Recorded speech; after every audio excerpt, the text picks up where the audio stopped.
The Golden State Steve Kerr has won the Coach of the Year award. He received 64 first-place votes, 27 more than runner-up Terry Stotts of Portland received. The Warriors won an NBA record 73 games. The home team is yet to win in the Celtics-Hawks playoff series. It resumes with Game 5 tomorrow night in Atlanta with the series, tonight rather in Atlanta, with series tied at 2. Marcus Smart's 20 points and late-game defensive heroics, a big reason why Boston won Game 4. Teammate Isaiah Thomas thinks Smart will become a perennial all-star. Sometimes we got to tell him to calm down. He's comfortable in those situations, whether he has the ball, whether he doesn't, whether he has to guard the best player on the other team. He's going to be special in this league. And like you said, he's only 22 years old, so imagine in a few years what he's going to be like. Paul Millsap scored 45 points for the Hawks in Game 4, but had only 2 baskets with Smart guarding him in the final 13 minutes. Night off in the Stanley Cup playoffs. They resume with 2 games tomorrow. The grand jury in Dallas today indicted quarterback Johnny Manziel on a misdemeanor assault charge. He is accused of hitting his girlfriend on January 30th. Custom Ink is the fun, easy way to design custom t-shirts for any occasion. Get started in the online design lab with hundreds of fonts and amazing artwork. You'll even get free shipping. Visit customink.com to order your custom t-shirts today. For Mike and Mike, the Sports Huddle, and all your favorite teams. Get it all right. This makes my day go great. On the SEMO ESPN Sports Network. This is a local sports center update from Southeast Missouri's ESPN Radio Network. I'm Eric Shawn. This Sports Center update is brought to you by Bertrand Law Firm. Visit TreyBertrand.com. Ding dong, the witch is dead. The St. Louis Blues have slayed the defending Stanley Cup champion Chicago Blackhawks in Game 7 of their playoff series. 3-2 was the final in a sold-out and frenzied Scott Trade Center.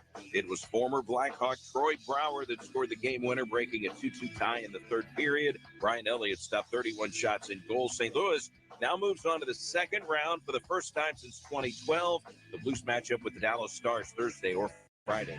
Baseball, the Cardinals bullpen got hit hard in a 12-7 loss in Arizona. The Diamondbacks scored 9 runs in the 6th inning to erase a 5-2 deficit.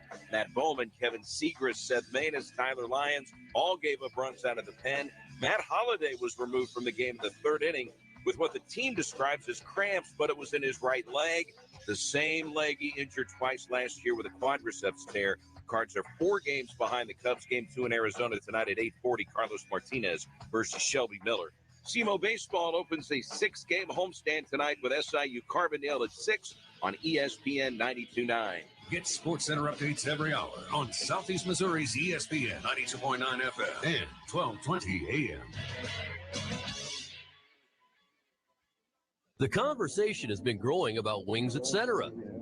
See, Wings Etc. has those award-winning jumbo wings. They're popular for both dine-in and carry-out. Now, the word is getting out about Wings Etc.'s appetizer lineup. From the ultimate nachos to the deep-fried pickle spears, frankly, they're irresistible. Friends are sharing time together at Wings Etc. They've got dining rooms filled with HD TVs tuned to the best sports programming, including NFL Sunday Ticket. The people at the next table are talking about Wings Etc.'s daily half-pound lunch special, starting at just $6.49. Plus, Wings Etc. has food and drink specials throughout the week, including 59-cent wings every Monday. Plus, there's the kids menu, and Wings Etc. is family-friendly with video games in the dining room. And the whole community is excited about how Wings Etc. is locally owned and operated, and they're proud to support local athletes, their families, schools, and teams. I guess Wings Etc. is a really big deal around here. You're grilling for everyone on game day, and people are hungry. More than that, they're hangry, and it's 95 degrees out, and they're thirsty. That's right, people are thrangry. They need to chill, and that gives you an idea. You remember Coors Light is filtered and bottled cold, so you pass some cold ones out. Suddenly, it's like they're snowboarding the majestic Rocky Mountains, speeding away from the peaks of Thrangry and down the slopes of yes. So they make with the cheering and let you get with the grilling. Well done. Now it's time for your Coors Light. Coors Brewing Company, Golden, Colorado. Great beer, great responsibility. Okay, this is the time, and your local Ford dealer is definitely the place. Why? Because this is Ford Truck Month, folks, where you can save big time on Ford F-Series, the #1 selling trucks in America for 39 years straight. Let me hear you say truck, yeah, let's crank it on up, yeah. Ford F-150 and Super Duty, making every other truck brand history. This is the time, and this is Ford Truck Month. See your local Ford dealer today. Now, your ESPN Radio Network local weather forecast. The National Weather Service calling for a wet pattern over the next 24 hours with a 50% round of late showers and storms today and a high of 82. Showers and thunderstorms likely after midnight, and more storms on and off all day tomorrow with a high of 78. Showers and storms ending Wednesday night, sunny and hot. 83 are high on Thursday, and a slight chance of rain and 75 on Friday. You're up to date with the latest weather forecast right here on the ESPN Radio Network. This is Mike Greenberg for the best in local sports talk and play-by-play. It's SEMO ESPN. This is a proud presentation of Mississippi River Radio Sports, the sports authority. And now, at last, it's time for the Red Hawks Coaches Show on the SEMO ESPN Radio Sports Network. I have more to tell you. The Southeast Coaches Show airs every Tuesday at noon on ESPN 92.9 FM at 12:20 a.m. Live from Wings Etc. in Cape and Jackson. This is your chance to delve deep into the Red Hawks spring baseball, softball, football, tennis, and track season. Now, ladies and gentlemen, let's go live to Wings Etc. Let's go! Right here on SEMO ESPN. Welcome in. It is another edition of the Red Hawks Coaches Show. We are at Wings Etc. in Cape Girardeau, and we invite you to stop by and join us for lunch. They have their terrific lunch specials. They have their terrific menu with a lot of terrific items there, and we invite you to stop by. We're here from noon until 1. Today, we are in the Jackson location, so we have 5 shows that we have put together for the springtime, and this is show number 4. So we'll be in Jackson today, and we will wrap up our 5-week swing of shows in the Cape Girardeau Wings Etc. location next week. They have a full menu here at Wings with their freshly made burgers, wraps, subs, quesadillas, entree salads. They have smoked ribs, and of course their popular jumbo wings. Their appetizer lineup includes their ultimate nachos, their spicy deep fried pickle spears, and they have their dining rooms filled with high-def televisions. They've got the best sports programming, including Major League Baseball. So if you want to watch some Cardinal baseball tonight, Wings Etc. will have it for you in high definition. So stop by Wings in Jackson. If you'd like to join us, when you walk in the door, just turn right. We're back in the banquet room. Bill Goshi is holding court in the back of the room, and so you can slide right in. We're going to be talking Red Hawk baseball. We're going to be talking Red Hawks softball. We've got softball coach Mark Redburn is here.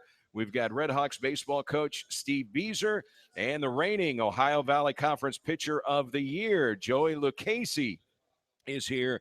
We'll get his thoughts on his Golden State Warriors and what are their chances now that Steph Curry has suffered a knee injury. So Joey Lucchese will join us coming up in just a few minutes as well. They Coach Bees and Joey Lucchese are back there ordering their lunch.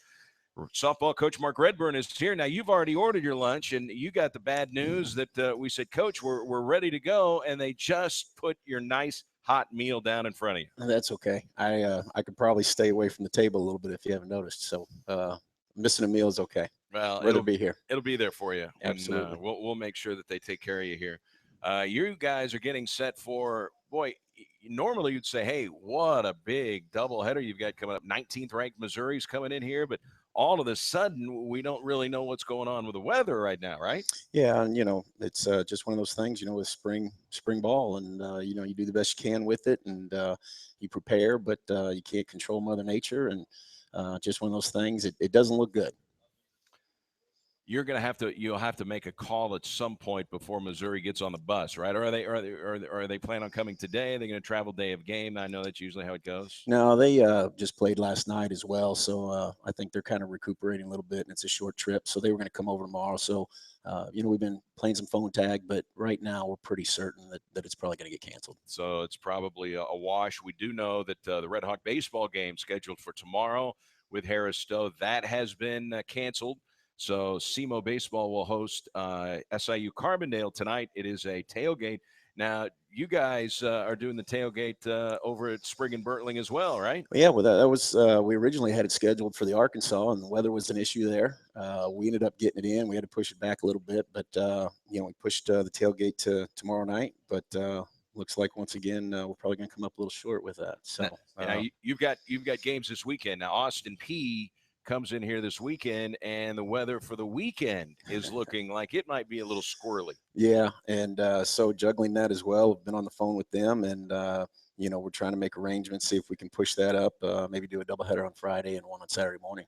All right, now with baseball, I know they work it over 3 days, and there is a way that you can actually push games back to Monday. Now that's fairly new thing. Is that anything that they allow in softball? It is, and but we do have a daily limit kind of like thing. So if they came in on Friday, they wouldn't be staying all the way through till Monday. We have to kind of prearrange that and coordinate that we would try to set it for Saturday, Sunday, and Monday. Kind of arrangement. So that might be something we look at. I know he's off the following week. We're off the following week.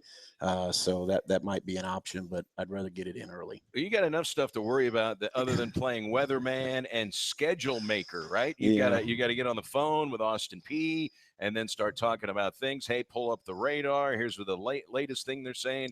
You make an arrangement to 24 hours later, the weather guy's saying something else. Yeah, it is. It's one of those things, but you just try to do the best you can and get everything prepped and ready to go, and get your players prepped as well, and still try to keep them focused and stay on time with your workouts, and that's all you can do. And if we can play it, we can play it. If we can't, we'll have to try to reschedule. Well, literally, we're coming down the stretch of the softball season. You have 6 conference games left. Mm-hmm. You're only a game back in the loss column from 2 teams that are tied right now for 6th place.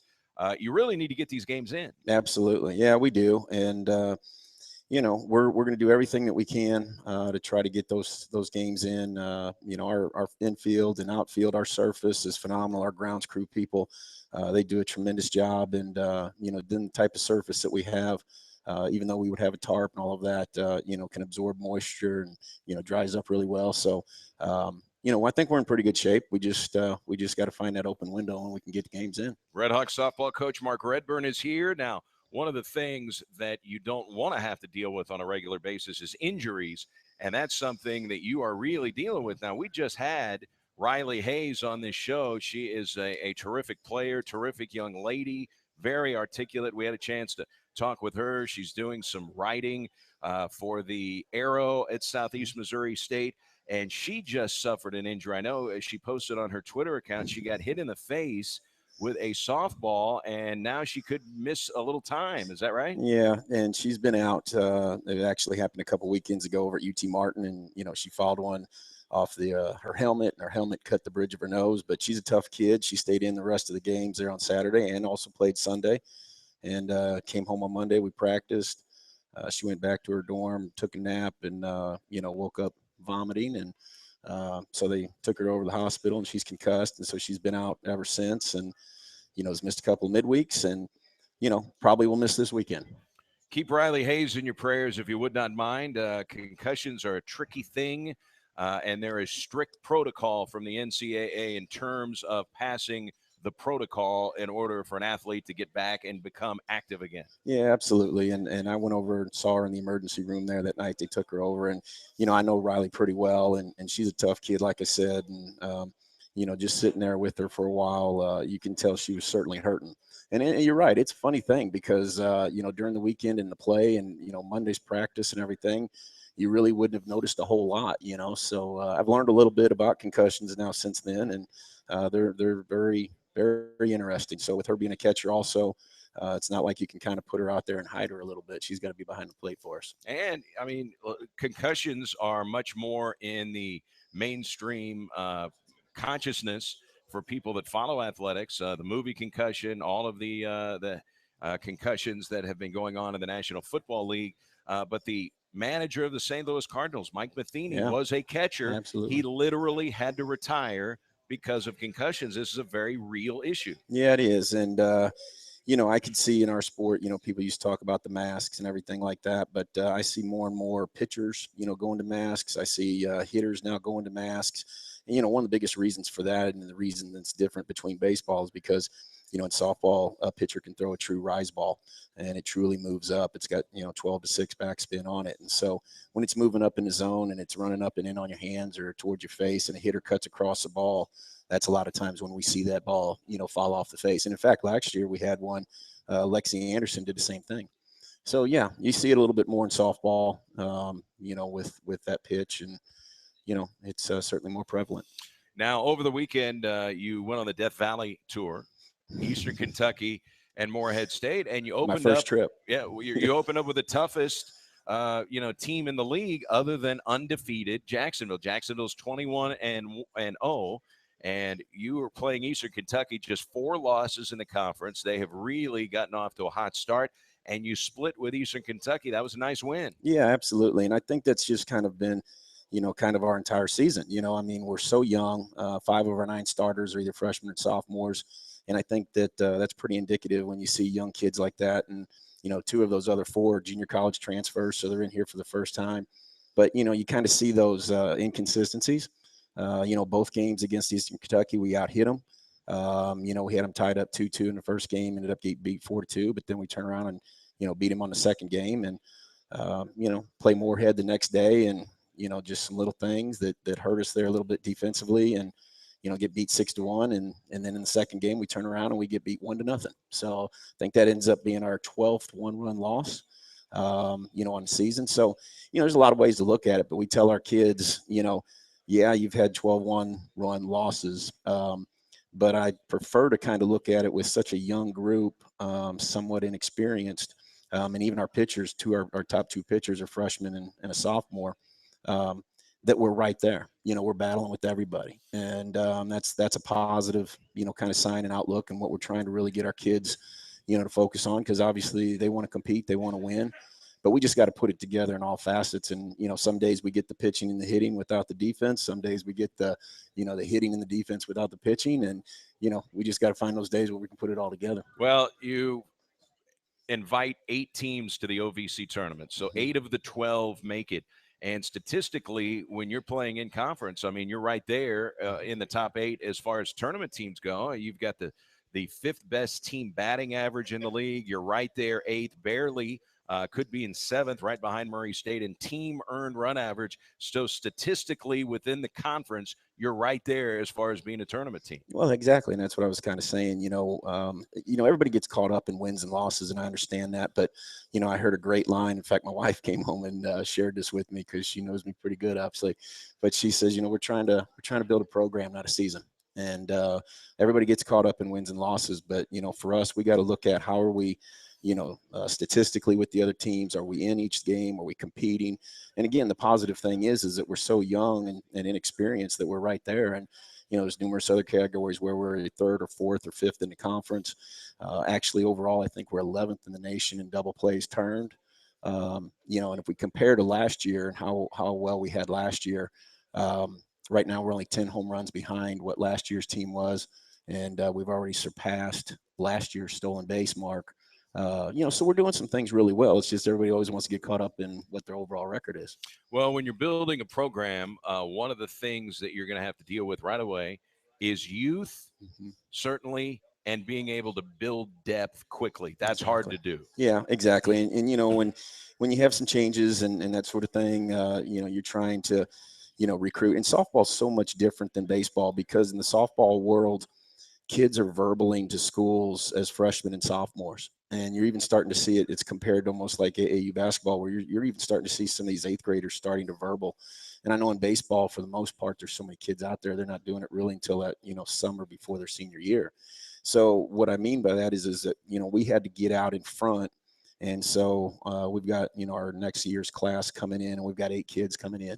So, we're trying to establish all of our levels of expectations right here, right now, and our culture on and off the field, and in the way that we want to operate day to day. And so now we keep getting more and more kids in, and we keep, increasing abilities and levels and talents, and we're going to get there. Let me ask you this. If if the competition level on recruiting is so tough where you're having to get younger and younger high school players, freshmen and sophomores, how tough is it to identify if they are going to translate into a Division I player? You could have a freshman or a sophomore that displays all the skills, and maybe they don't get better as a junior or a senior. How tough is that? Yeah, it's a no-win situation, really. And I'll tell you personally, I don't like doing that. But I know for a fact, in talking with the Arkansas coaches, they're mandated now to carry 28 players on roster. Missouri's mandated now to carry 24 players on roster. So depending on those types of coaches, what you're starting to see is those coaches are either going out and kind of grabbing all of the young talent that they can, including pitching staffs, which then means there's a little bit lesser and lesser ability, below that. And so if we don't get in that game, then we're kind of left with what's left over. And so it's a fine line, because like I said, I really don't like to do that because of those things you just mentioned. As a kid now, all of a sudden going to keep working hard, they're going to keep developing, or now that they've verbaled, are they going to kind of put it on cruise control? So we still try to like to focus on those juniors. And we, obviously we're identifying freshmen and sophomores and everything, but we really try to let them go and develop and maintain that relationship with them through the recruiting process that, hopefully they're still there and we can do that. And, if we've got a outstanding, local player or something like that wants to verbal to us at a younger age, then we'll do that as well. But, we really like to try to let them develop. All right, with 6 games left, you've got Austin Peay that comes in this weekend. You want to get those games in. They're in last place in the league. This is a team you don't want to lose any games against, obviously. You get a good chance. You play well, maybe to beat them, especially when they're playing on the road. Then you've got third place Eastern Illinois on the road. That's going to be a tough series.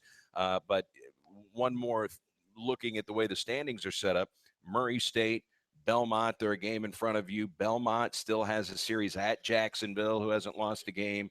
Murray State is going to get UT Martin, a solid club. Then they have to go to Austin Peay. They're probably going to be a little tougher in their ballpark. Yeah, that's what I think. It's it's just coming down the stretch here, and who wants it. Who's going to play the best game, who's going to play the best ball for those 6 games. And the schedule is pretty similar, like you mentioned. And we just hope that we can stay healthy, and maybe after this weekend we'll get Riley back there. And because you lose her from behind the plate, now all of a sudden you've got your number 2 catcher back there, your number 3 catcher, and now all of a sudden your pitching staff's a little concerned because they haven't worked with them as much. And there's a confidence issue there and a trust issue and all that kind of stuff. But when you get those people back, then you can kind of solidify some of those other positions, where you had to pull somebody from or rotate somebody over or whatever the case may be. So, it is what it is at the end of the day.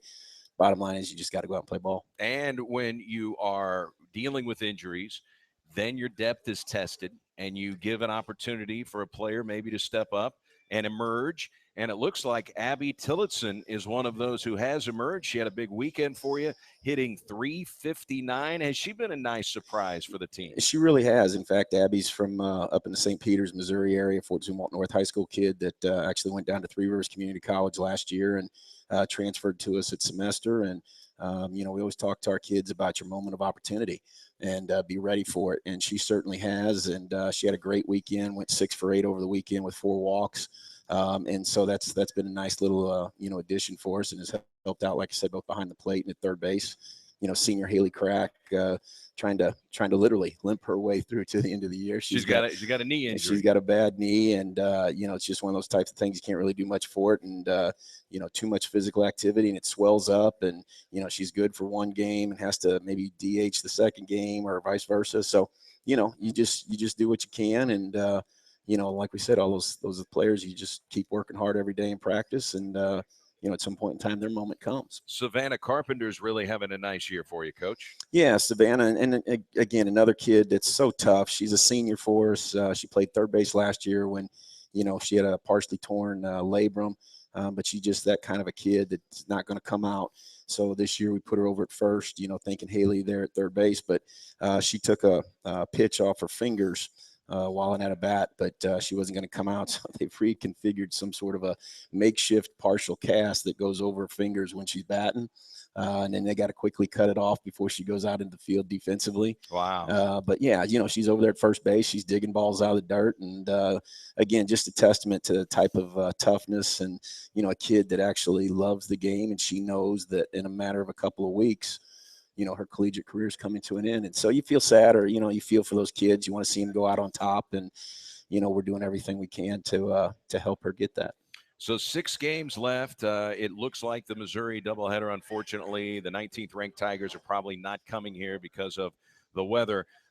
One thing, I guess, that can help in softball versus baseball, you play a softball game about half as much time as you do a baseball game. Maybe you can fit these things in this weekend if you can find a few holes in the rain clouds. Yeah, and it doesn't take as long. We only play the 7 innings and everything. They have been getting a little bit longer and that sort of thing. They're now closer to about 2 hours for a game.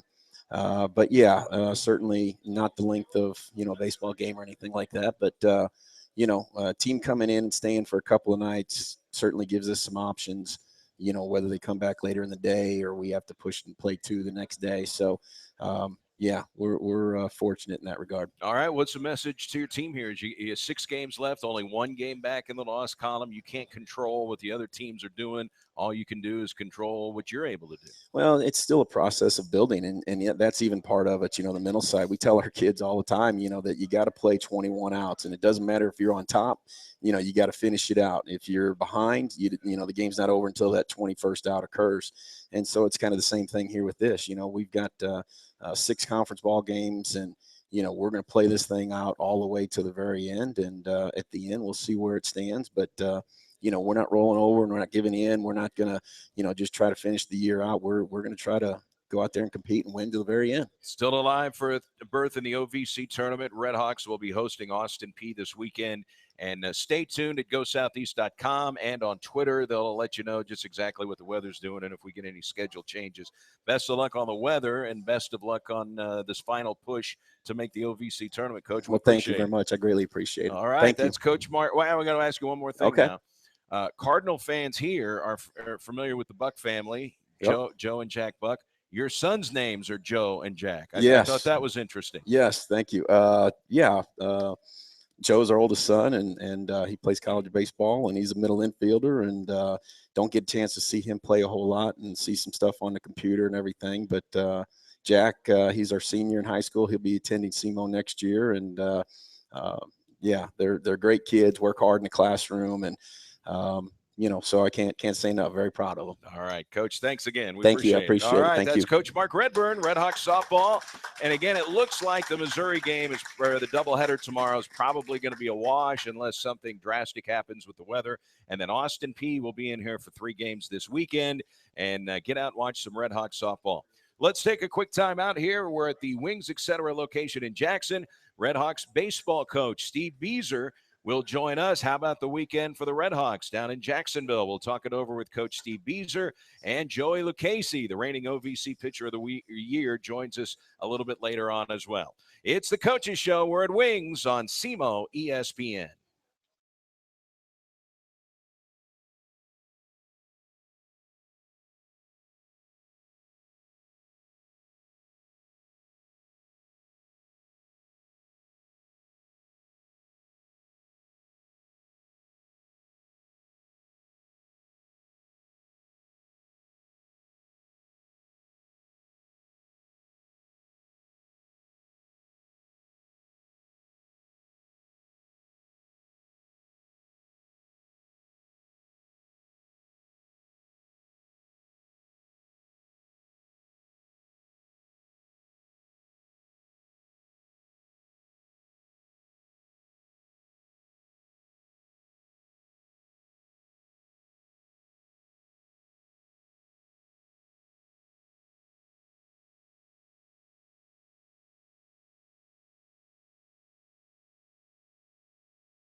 Center in Jackson. It is the Red Hawks Coaches Show, and we invite you to join us for lunch today. You can still make it here. We're in the banquet room at the Jackson Wings, etc. location. We've got a terrific laid-back atmosphere here. They've got great food, friendly service, and if you're interested in lunch, they have their daily half-pound lunch specials, and those start at just $6.49. Good luck finding a half-pound lunch special for only $6.49. They've got food and drink specials throughout the week, including their 59-cent wings on Mondays and kids-friendly menus. The kids menu is terrific here. They are open 7 days a week. They're open late on the weekends because the games run late. For instance, over the weekend, the games in San Diego for the Cardinals, they were here until the very end, so you can come out tonight if you want to watch Cardinals and the Arizona Diamondbacks. Blues hockey, big win for the Blues last night. They'll be playing on either Thursday or Friday, so they're going to be playing over the weekend. You can watch Blues hockey right here at Wings, etc. Tonight at Kappaugh Park at 6 o'clock, it is going to be a tailgate. If the weather cooperates, Bluff City Beer is scheduled to do not only the beverages, but also the food. SIU Carbondale will be in town. The Salukis, the Red Hawks head coach, Steve Beazer is here. You're an expert on the weather. You watch it religiously. How's the weather looking for tonight? I'm really confused on this one tonight. Not sure exactly. One of the things I thought we could do was move the game time up. And talking to Carbondale earlier or late last night, there was no possibility of moving game time up. So we're just going to roll the dice and hopefully, we get that window. Hopefully around 6:30, 7 o'clock, we'll have a window. We'll be able to get the game started and get through the game tonight. It was looking earlier that 5 to 6, maybe a little after 6, there could be some precip, but then it looks like it's scheduled to kind of move out for a while. That's what I've seen, but I'm not a weather expert. I just I guess well sometimes. That's about it. What a weekend for your ball club. You go down to Jacksonville State. Clearly, all of the eyes in the OVC are eyeballing that series. I mean, it's number 1 versus number 2, and you go down there, and that's a place where they are awfully tough to beat. 3 tournament championships, 2 regular season championships under Jim Case. They joined the league in 2004. You go down there, you drop the first game of the weekend, and then you come back and literally steamroll them the rest of the way. You scored 24 runs over the final 2 days. What are your thoughts on how your team performed and what you accomplished this weekend? Well, it was just a really good weekend for us. And, that's something that we have a lot of confidence when we get deep in the series. We feel that, from a pitching staff standpoint, our staff's deep and we can run guys out there that can get outs all the way through the 3 games. And our offense is starting to swing the bats like I thought they were capable of early in the year. We struggled a little bit, but it seems like we've kind of hit the ground running now, and the offense has really been steady. And that's something that we've got to continue to ride out through the rest of this. But I enjoyed it. I was excited for the competition. I love competition, and knew that we were going to have our hands full this weekend against a very good Jacksonville State team. All of a sudden, you're top 15 in home runs in the nation. You're top 10 in batting average, 3rd in the nation in drawing walks, on base percentage, 4th in the country, runs scored, which is a big stat, obviously. You're the 3rd highest scoring offense in all of college baseball. So the offense is really right there where you were hoping it was going to be, but it was really slow out of the gate. How much do you attribute that to? Tough weather? You don't have turf on a field. You're unable to really get outside, and so potentially you put your hitters behind early in the season. Yeah, I think, hitters are always behind early in the season, and it really doesn't matter, what type of situations you have to prepare. It's just that the pitchers are typically ahead of hitters, and that was something that, maybe we were a click behind of where we really should have been at that point. But we were feeling pretty good coming out of the gates and going, down to Lamar. We thought we were ready to go offensively. And I think, when we look back at it, what really happened is we ran into a heck of a pitching staff there at Lamar. Yeah. Will Hibbs, a guy at the top round pick that's going to go this year. We faced him on opening night, and sometimes that first night, especially open up the season, can kind of, maybe you lose a little confidence against a guy that's that good, and having to see him that early. And I think we scuffled a little bit there of really putting things together. From a lineup standpoint, really liked our opening day lineup. We thought it was good, but we've moved some things around, and guys are clicking better in different spots. And I think we figured that out as the season went. And that's what's important, that we've got, we're playing our best baseball right now, but I like the way that the guys approach it every single day. I think that's the most important thing is nobody's sitting back and resting on the success we've had over the last few weeks. They continue to get after it. Let's talk about the intensity of that series with Jacksonville. Now the dugouts emptied one time, nothing transpired. It was a hard slide at the plate, clean slide, clean play, but the dugouts emptied. That was an intense environment down there. Not in a dirty sense, or there wasn't chirping going on between the two teams. It was just really intense. Yeah, I think a lot of that is the competitiveness. We both know that we had to play our best baseball to come out on top in that series, and their catcher is a little mouthy, and our guy Chris Osborne, he plays the game hard, and he went in hard with a good hard slide, clean slide, and the catcher was just kind of hovering over him, and I think Chris just kind of pushed him to think he had some words, and that was about it. I mean, it was guys were playing hard, wanting to win, and but the whole series was like that. I mean, I thought both sides did an excellent job. They're coached really well over there, and at Jacksonville, Coach Case does a great job, and he doesn't allow that. He doesn't allow his team to get caught up in harassing the other team and words going back and forth, and that's our same philosophy. We want to cheer for our players. We never want to say anything about the opposing team, and I think that's why that series, it was competitive, but there really was no ill feeling between either team. They know that it's competition, and you're trying to beat that opponent. And it's, I talk to Coach Case every single day, and he knows that I'm there to beat him, and I know that he's there to beat me, and we're going to get after it. And we're friends before and after the game, but during the game, there's no friendship whatsoever right there. Now, is it safe to say he's your best friend among OVC coaches? I'd say he's the guy that I communicate with the most. We talk a lot about, how do we improve the league? One of the things that we're both concerned about is how do we get that bottom half of our conference to be stronger? And our goal is to end up getting two teams in the tournament. And right now it's, you got to win the conference tournament or you have no shot to go on and play. And that's a tough thing to do, in a four-day setting of playing baseball. I mean, any team can get hot. I think you see it in all kinds of sports when you play a tournament. A team that's hot can run through a tournament and upset some teams that are really the best teams. And we want to make sure that we're at least getting a best team into that tournament to make some noise. And I think this is a year. This is a year that we have an opportunity to get two teams in. Obviously us or Jacksonville State needs to win out and keep that. We need to keep our RPI around that 30 mark. I don't think it can get any better based on our opponents that we're playing because, you go in and play a conference team that's at the lower end of the conference.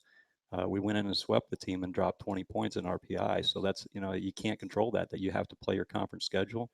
And, Coach Case and I talk all the time about what are some strategies that we can do.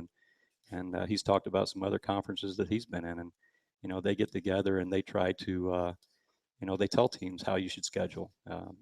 Is it good for Eastern Illinois to play, the first 4 weeks of the season and play nothing but top 20 teams? I don't think so. That's tough on team whenever you start the season 1-19. And it's hard for young kids to bounce back from that. So, not that you want to get in anybody's business, but you do want to do what's best for the league. And that's usually what we communicate about. Now, the last time I saw you were 37 RPI. Is that right about where you are today? Yeah, that's where we're at right now. 37. You think a top 30 would give you an opportunity maybe for an at-large? That means a tremendous run here at the end of the season. Not only that, but looking at the big numbers that I just talked about, I mean, you're top 10 in a lot of offensive categories. You've got the resume of 2 straight OVC championships. You're getting votes in the top 25 preseason poll. You're getting mentions throughout the season, national players of the week, national pitchers of the week. So you're kind of on the national map. You would legitimately have a shot if you put a run together here at the end of the year to at least get a strong look at an at-large, right?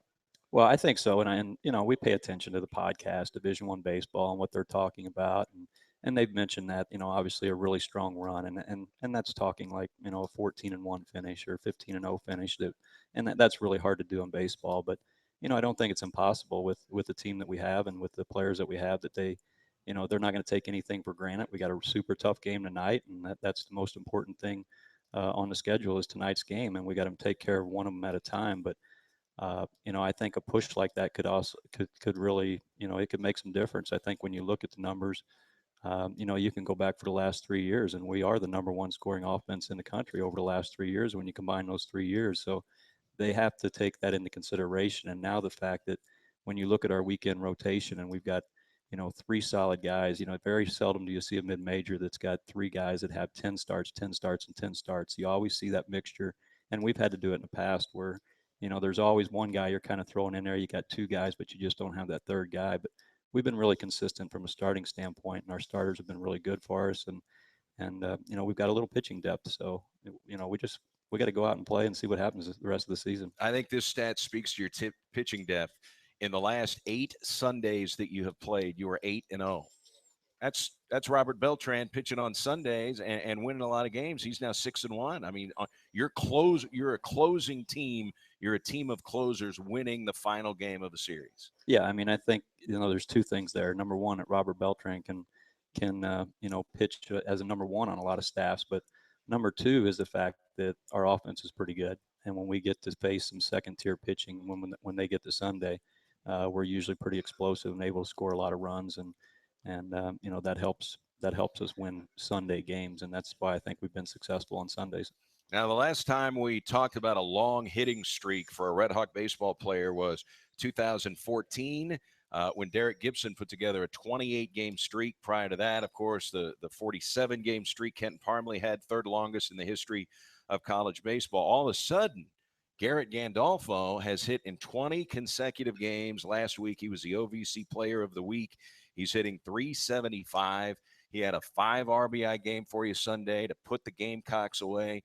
Boy, this guy is playing the best baseball of his career right now, isn't he? Without a doubt. I mean, he's clicking on all cylinders, and they're just really professional bats. It's not like, sometimes guys get in there and they hack at the first pitch and they get a lot of luck. They're dropping hits in there, here and there, but he takes at bats to 3-2 counts, and he draws a ton of walks. He's just a very professional hitter right now with a professional approach, and that's why he's having a lot of success. So you're talking about a big slugger that bats third, that has an on base of .482, but also a guy that has 200 plate appearances and only 19 strikeouts. How rare is that? That's real rare for a guy that hits in the middle of your order. I mean, he's got the power, he's got the plate discipline, can really compete, and he competes against some of the best pitching. I mean, he's just hard to strike out, and just finds a way to keep grinding out pitches until he gets something that he can handle. Boy, the way that you have your lineup set up now, you've got Trevor Ezell, who's an All-American, at the top of the lineup, top 8 in runs scored in the league, .437 on base. And then you've got Dan Holst, your center fielder, .481 on base. So you've got 2 guys at the top of the lineup. Half of the time that they come to the plate, they reach base. And then you've got guys like Bogetto and Gandolfo, and then whoever you've got batting 5th that particular day, whether it's Caffrey or whether it's Osborne or Hunter Leaper's batting up there. I mean, when these guys come to the plate, RBI guys, there are always guys on base. That's the important thing right there is you don't score runs unless you get guys on base. And part of our program, the philosophy is to make sure that we're getting good pitches to hit and being disciplined and getting deeper in the count. We feel that the deeper a hitter gets into the count, the more opportunities it gives the pitcher to make a mistake in the heart of the plate, and where we can do damage as opposed to just slapping a single here or there. If we go 2 or 3 pitches into the count, good chance we're getting something over the middle of the plate, and now we're hitting a double, extra base hit, and driving in runs. And there's no 2 better guys in the conference than Trevor Ezell and Dan Holst at doing that. They're guys that, Trevor's scuffling a little bit right now, but he's on base 2 or 3 times a game still. Dan Holst went through the stretch where he was scuffling, but he was still on base a couple times. And the goal for those guys is to get on base so that the Bogettos and Gandolfos and that list of guys that are run producers are hitting behind them, whether it's Osborne or Caffrey or Rippey, all those guys have done a really good job of driving in runs. And then one other little tidbit, when a pitcher has to deal with the middle of your lineup, those guys are on base. They're 2nd and 3rd in the league in stolen bases. So all of a sudden, a pitcher's got to be concerned about them. And here's a guy, Garrett Gandolfo, who could hit one about 9 miles, or Brandon Bogetto, an all-conference guy, and they got to split their attention. Is this guy going to steal base? And you split your attention away from the middle of your lineup, a pitcher's in trouble, right? Right. I mean, that's kind of the design of the recruiting part, and Coach Roach has done a good job and identifying those guys. I mean, speed never goes into a slump, and we want guys that run really well. And once we can get those guys on, and like you said, they're splitting their attention of trying to control the base runner, trying to make that perfect pitch, and all of a sudden they've got too many things on their mind and they make a mistake there. And that's been the guys that get the hit behind Azell and Holst and Bogetto, and the list goes on, are at an advantage because they're occupied with a lot of things, and it's really difficult to control a game like that when there's constantly base runners on base. We go down to Jacksonville State. They've won more regular season games, than any other team since they joined the league. Now you're right there. But as far as baseball home attendance, other than you, it's probably Jacksonville State. I mean, 400 might have been the biggest crowd they had, and that filled up a lot of their bleachers. I mean, you've had, several games over 1,000, 2,000. I mean, it's not even close. This home field advantage that you have when we play at Capitol Hall Park, a place that you're 13-1 this year, and your only loss was a 1-0 loss. Yeah, I mean, I think there's definite advantage there. Last year I think we were 15-5 at home.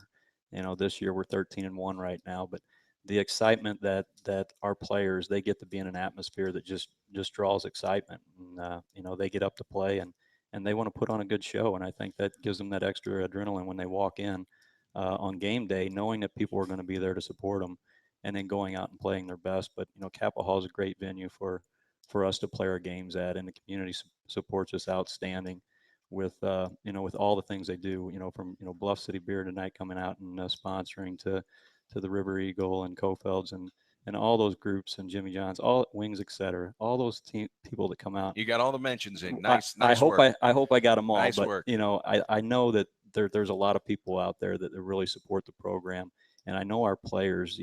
They don't take that for granted. I think they understand why the program is successful, what we're doing to make it successful, and they understand that they have an obligation as well to return those things back. And it's been really good. We're excited to be at Cap Hall, and I know that hopefully we're doing a good job, and people are excited to see us play at Cap Hall. And the fans come out.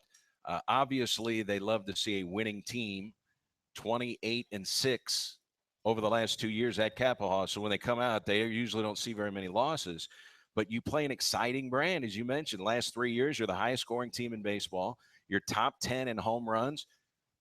Fans like that kind of baseball, right? Yeah, I mean, I like winning baseball. I don't care how it happens, whether it's 1-0 or 15-1. But I know it's exciting. I sometimes I enjoy watching a really good pitcher's duel, but I know when I'm sitting in the dugout and we're up 10-2, that's a lot more relaxing than it is to that 1-0 game. But I just think as long as we're playing good baseball and finding ways to win, and that's what this team's been able to do. They just find ways. Early in the year we weren't scoring, but they were finding ways to pull one out here or there, and then things start rolling. And I hope everybody feels that we play exciting baseball. And obviously, scoring 24 runs down at Jacksonville the final 2 days, the offense is going to get a lot of the praise. But I would submit two of the biggest reasons you won the game, you had two pitchers dominate Jacksonville State's lineup. Adam Pennington from right here in Jackson came in and gave you 4 2/3 shutout baseball in game 2.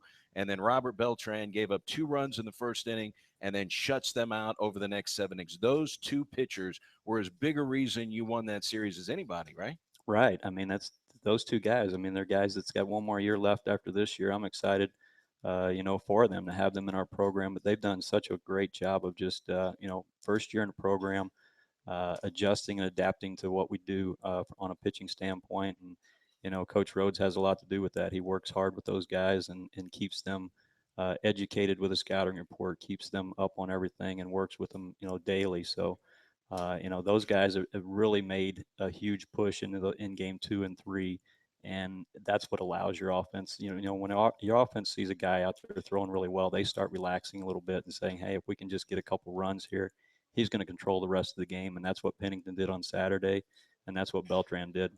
I thought the offense picked Beltran up in the second inning of Sunday, and once Beltran saw that, he knew we were going to score.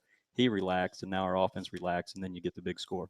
Coach Lance Rhodes has done a fabulous job, and we always comment he never jinxes his pitcher. He makes sure he does not step on the chalk going to the mound or back to the dugout. He has a lot of little things like that he does, and if something's working, he doesn't change. He sticks with whatever's working, and his superstitions. I don't even know what they all are, but I know that he'll always mention something. If I try to do something different, he'll say, "Hey, you did this yesterday and we won." So, I've got to make sure that I follow those rules. And how about giving hitting coach Matt Borgschulte a little love here? I mean, these offensive numbers are pretty good, and he's the guy that's working with those hitters day in and day out. Yeah, I mean, Matt's been a key. When Coach Lawson left, I think any time that you've had the success we've had, and you have a coach leave right there in the middle of the season, I think there's a little bit of shock, and maybe that's why at the beginning of the season it was a little stale for us. But Matt's very familiar with each one of our guys from being our volunteer last year, and then him coming in this year, and he's such a great communicator with our guys. They really relate to him. They believe in him. He can see the mechanics. He can pick the mechanics apart and really talk mechanics with our hitters, and they believe in him, and that's why they're being very successful. And it's not like you just have a bunch of veteran guys that were top 10 offense in the nation back. I mean, you got a lot of new guys in there that Coach Borgschulte is working with. Dan Holst, Brian Lees, new player, Daniel Costello, Chris Osborne, Chris Caffrey. These are all new players to your program and your hitting system. Right, and what I always say is good players make good coaches, and it all starts with recruiting, making sure you're recruiting the right guys, making sure you're recruiting guys that can handle this level. And I think that Coach Rhodes has a great eye for that. Coach Lawson did it, had a great eye for that, and they work hard. I mean, it's the things that people don't see is how much time's put in the summer in recruiting, and yesterday's an off day, and all three of us are running around trying to see local high school games and making sure that we don't miss anybody. Those are the important things, because the number one thing, it's coaching only goes so far. You got to have good players, and we've got great players and with great attitudes that work extremely hard, and they do what we ask. And you're about to play in an even greater facility. Obviously, big news this past week, $1.8 million endeavor to upgrade Kappaugh Field, 50-50 with the city of Cape Girardeau and with Southeast Missouri State. Field turf, scoreboard, dugout expansion. Boy, this is just great news for the program. Oh, outstanding news. And, I feel that it's something that, it's a challenge to us. It should help us get better. And if we don't get better, then, maybe we're not doing the right thing. But I think it's definitely going to help draw some of the guys that we've had in on visits, because I think we do a great job of identifying. But, it's going to get some of those guys' attention. The fact that you walk into our weight room and it's first class, and now you head over to Kappaugh Field and it's first class, and we just continue to build those facilities because whether you want to believe it or not, the people are that they're looking at facilities. Kids now are get locked up in the facilities, and sometimes that becomes a determining factor. And you can build as strong a relationship as you want with that young man, but it's hard to overlook some of the facilities that are out there right now and say, yeah, this is the place I want to be. So I think we're making those strides, and we got to continue to improve facilities. And as we do, I think we can continue to get that upper echelon player that we're looking for. This helps you keep up with SIU. I mean, they put a ton of money into their place. Yeah, they did. I mean, it's a beautiful facility over there, and I want ours to look something like that from a playing the surface, as far as this playing surface. It should be very similar. It shouldn't be any less than that. And the one thing that hopefully we can continue to work on and move on is that we get an indoor before they get an indoor, and that's something that's really important in a program as well. Indoor hitting facility and locker rooms, what coach is referring to there. Okay, we're going to have Joey Lucchese on here.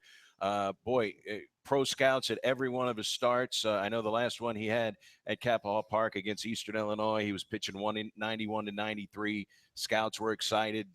He's got a bright future, doesn't he? He does, and I mean, that's something that he's done a great job handling that. There's a lot of pressure every single time he goes out, not just to win the ball game for Southeast, but he understands that they're there watching him, and sometimes you feel like you just don't want to make a mistake, and some guys can get caught up in that. But he's done a really good job of handling all the attention, and just continues to go out, and we talk about it weekly. You go out and you control what you can control, and that's you throw the baseball, how you're capable of throwing, and all that takes care of itself. The rest of it, the scouts are going to put you in, they're going to slot you in a draft spot, and they're going to take you, and you can't control that. That's in God's hands, and just it'll all work out for him, and he can't get caught up in, hey, I have to do extremely well. We got we got a national guy there that showed up at Jacksonville State to see him. They wanted to see him and the closer at Jacksonville State.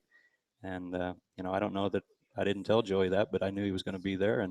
And that's telling you something that they're really interested. I mean, they don't send national guys to different regions just to see a guy. So, all he can do is continue to pitch and throw the ball the way he's capable, and the rest will take care of itself. We'll talk with Joey Lucchese coming up. Coach, we will see you tonight. Thanks for the time. We'll see you at Kappaha to play the Salukis. All right. Thank you, Eric. That's Coach Steve Beazer. The reigning OVC Pitcher of the Year, Joey Lucchese, joins us next on the Coaches Show, SEMO ESPN. Growing about.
It is the Red Hawks Coaches Show. We are at Wings, etc. in the Jackson location, and we'll wrap up our 5-week spring edition of the Red Hawks Coaches Show next week, Tuesday at 12 noon. We'll be back over in the Cape Girardeau location. The reigning OVC Pitcher of the Year, Joey Lucchese, is joining us here. Now, what exactly did you get off of the Wings, etc. menu for lunch? How's it going, Ishan? I had a buffalo chicken wrap with a side salad. And give us your rating on the buffalo chicken wrap with the side salad. I'll give it a strong 7. A 7. Very nice. Very nice. Let's talk about this past weekend. Boy, how about the way that your team went down and performed at Jacksonville State? First of all, what was everyone's thoughts going into that series? I mean, in your guys' minds, was this the biggest series of the year for you? Yeah, because we're both, tied for first, and, we want to come out on top and win. But we're just focused on winning, don't want to overthink it and whatnot. Well, they're a really good team. You have played a lot of teams so far in the OVC, top to bottom. Did they look like probably as good a team as you guys have played this year? They're a really solid team, but I think their pitching could have been better. But they're a really solid team. That's what I'm thinking. Do you ever sit in the dugout and say, "Man, how would I go about trying to pitch to the lineup of the team I play for?" That's got to be tough for a pitcher. I mean, see, there aren't many outs the Red Hawks are running up there to the plate, right? Yeah, definitely. Who do you think would be the toughest guy for you to match up with in the lineup? I would say Garrett Gandolfo because he battles a lot. Yeah, he's really, really good hitter. Really good approach. I watch him do it at the plate, and it just left-handers don't affect him. You would think. I mean, normally you as a power lefty with good off-speed stuff would have an advantage on a left-handed hitter. Gandolfo seems like, boy, he stays in there as well as anybody against lefties. Yeah, he's really calm at the plate, and he's just like focused. I think, he's locked in right now. Yeah. Well, it was announced this past week that you are a finalist for the Golden Spikes Award, which goes to the top player in college baseball.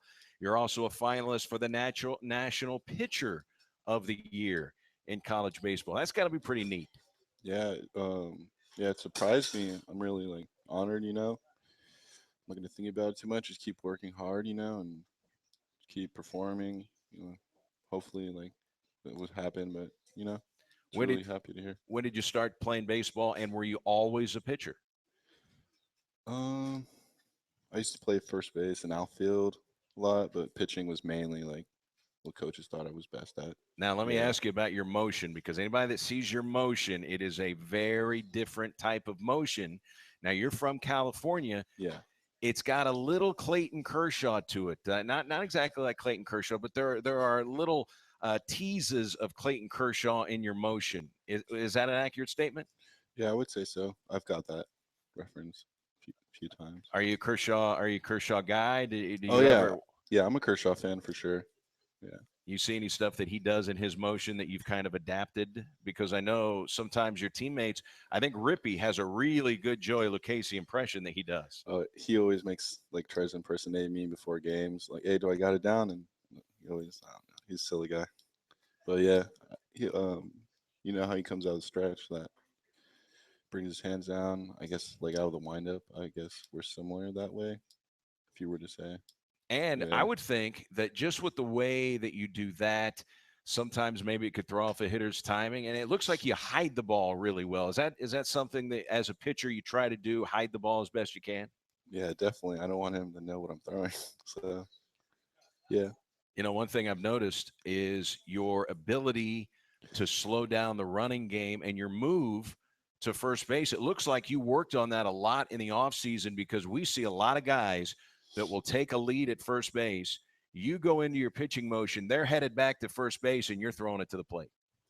Yeah, last year I would say that was my weak point, or what I had to work on, and that's what I worked on over the summer in the Coastal Plains League. I was over there in North Carolina, and I worked on that a lot, and I feel like I improved a lot with my running game and my looks. Yeah. Yeah, that's something that at the professional level Gotta have it. is a really big thing. How surprised were you? Because I know the coaching staff has commented on this. How surprised were you that you did not get drafted? It ended up being great for Southeast that they get the best pitcher in the league to come back and anchor and be the ace of their starting rotation. But there were a lot of scouts that watched you last year. Yeah. There were a lot of scouts that liked you last year. How much of a surprise was it that you weren't taken in the draft? I mean, me and my family were pretty surprised, but you know, my parents just said maybe this was not my time, or you know, things happen. So just worked a little bit extra harder, got stronger this year, and I think things are looking up this year. So having good feelings about this year. Well, I think all of the feedback that the coaches are getting is that you're going to be fairly high round draft pick. You know, they like you. Have you put some velocity on your fastball? It looks like you're throwing harder this year. Yeah, definitely. From my teammates and like our management, like they say I'm like sitting 90, low 90s. So that's definitely like way better than last year, because it was like 89 to 90 consistent, and like I'm pretty sure I'm like 91. Well, you were 91 to 93, I know, in the Eastern Yeah. Illinois game. I thought I was so impressed with your outing at Eastern Kentucky because you had 13 strikeouts, but you threw 136 pitches in that game, and you did not throw over 90 miles an hour until the seventh inning, and then every fastball was over 90. And Eastern Kentucky had you clocked at 94 on your final and 136th pitch of the game. And now that's arm strength. Oh yeah, I mean, what do you remember about that game? The first Eastern Kentucky. Yo, it was the first game of conference, and I just know I wanted to go out there and win and set the tone for the opening series, and I was just really pumped up. So I had to get the win. No, that was an impressive performance. Now Murray State comes in here this weekend. I'm sure you're probably going through scouting reports now. Tyler Lawrence, their catcher, one of the top hitting catchers in the entire country, and they have a nationally ranked offense in terms of scoring runs. I think they have 100 doubles. They have been scoring a lot of runs, so this is going to be a challenge this weekend. This is a good offense you're facing. Yeah, definitely. I'm just gonna try not let the catcher beat me, and you know, keep working hard this week and prepare for Friday. I'll be ready. Now, how much of a change was it for you? Because you worked with Scott Mitchell last year as your catcher. Yeah. And you worked with him. You guys went to junior college together, so you had a really close familiarity with Scott Mitchell. Now Brian Lees has caught you this year. Boy, what a heck of a job he's done this year. Boy, it's almost impossible to throw a ball by him. looks like he's a really easy guy to throw the ball to. Tell us about Brian Lees, because he's having a tremendous season for the Red Hawks. Yeah, Scott wouldn't usually catch me, and that's my buddy and whatnot. He's caught me for a while, but ever since Brian's come in, yeah, he's done a really good job. We've gotten used to each other, got comfortable with each other. We just got good chemistry going on. He's got good chemistry with all the other pitchers too, and he's doing really good. How big is that for a catcher to be comfortable with the guy that you're throwing to? I would say a lot, because you got to be able to trust him, like throw the ball in the dirt when you need to and whatnot, and all that good stuff. What do you think, if you had to say, what is your best pitch? I mean, obviously you throw hard. Yeah. Is it your fastball? Because when you've got your changeup or your curveball going, Yeah. boy, those can be pretty devastating pitches. Yeah, I would say my best strikeout pitch would be my curve, but my best pitch is my fastball, because I have to throw more, and I feel like I can overpower a lot of people with it and its movement. Toughest guy that you have faced at the college level so far? Including my team, like scrimmage, or just like opposing other teams. Opposing. Okay. Let me think. Anybody that you're like, man, what in the world do I have to throw to get this guy out? Trying to think.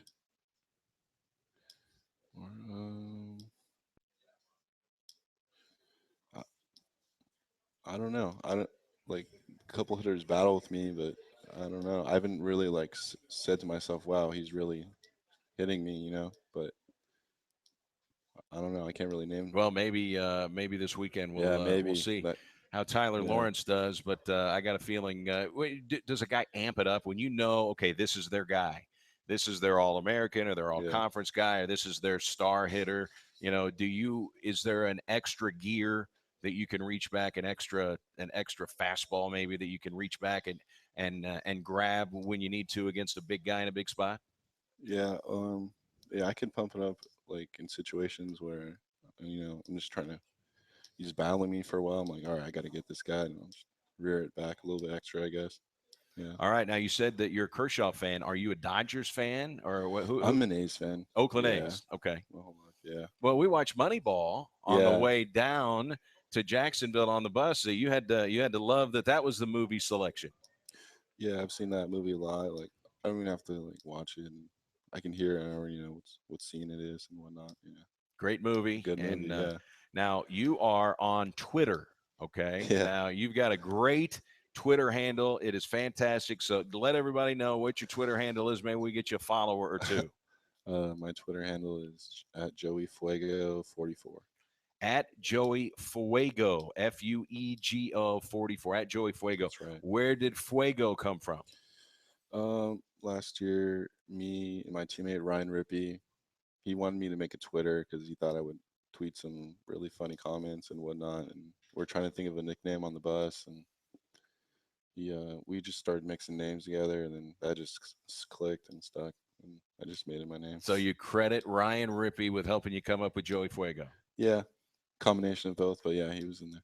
Good news. All right, Golden State Warriors, you're a big Warriors fan. Steph Curry goes down probably a couple of weeks at least is what they're saying. Yeah. But, boy, the Warriors may have caught a break in that, Chris Paul went down for the Clippers. So, we don't know how this thing's going to go. Hopefully Curry's back.